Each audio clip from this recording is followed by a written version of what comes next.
Hello there, everybody. Welcome to Wake Up Wednesday.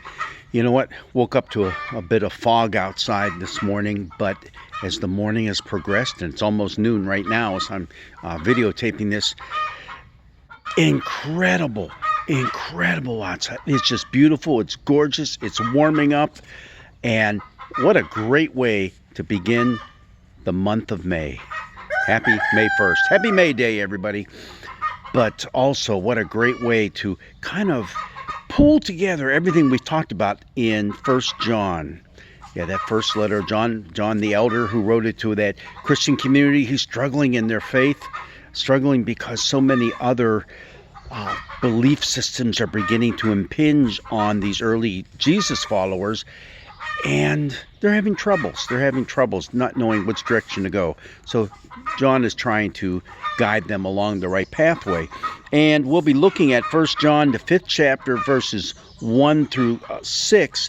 But I would encourage you to read verses 7 and 8 as well. I'm just going to read the very first couple verses of it. Everyone who believes that Jesus is the Christ has been born of God. And everyone who loves the parent loves the child. By this we know that we love the children of God when we love God and obey His commandments.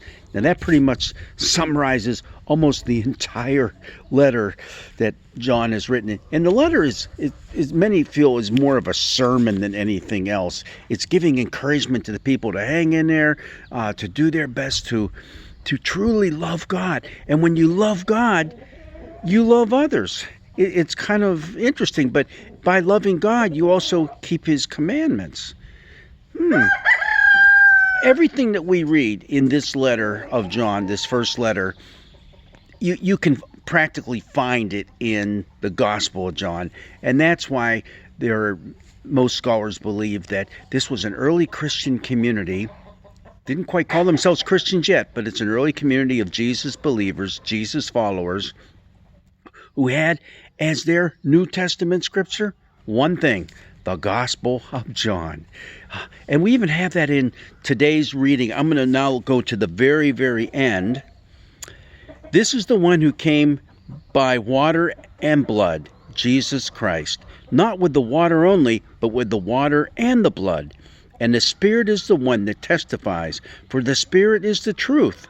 There are three that testify, the Spirit and the water and the blood, and these three agree. Now, that's a lot of verbiage, and it's kind of, what's all this logic that's going on that John is trying to tell the people? Well, number one, remember, there were those who were telling this Christian community, oh, Jesus was not a real human being. He just appeared to be. So it was the early appearance of what we often call docetism, a false notion, a false theology of who Jesus is. And all along, it's encouraging the people to make the commitment to saying Jesus is the Christ, which means Jesus is the Messiah, which also means Jesus is a real human being. All right? And what he's saying right here in these verses is he's the one who came by water and blood. And you might say, okay, water, that'd be the Spirit, His baptism, blood, His crucifixion. Yep, that's what he's saying. But he's also saying that this is testified to by His crucifixion. If you read the Gospel of John, it's only John that has the Roman soldiers piercing Jesus in the side after he had died, to prove that He was dead, and out came water and blood. Yeah, and there's a little thing right after this happens where the author says, we were there and we testify to this. We saw it happen. This is for real. And yeah, it's talking about here the testimony, and that testimony is brought about and made so that you might believe Jesus is the Messiah. In other words, Jesus was for real, a real human being who really lived and who really died, and who has come back to life to promise us everlasting life. And beautiful, beautiful passage, and that's why it makes me really be a little more convinced as I read these letters of John, 1st, 2nd, and 3rd John, that they did have the Gospel of John sitting right in front of them.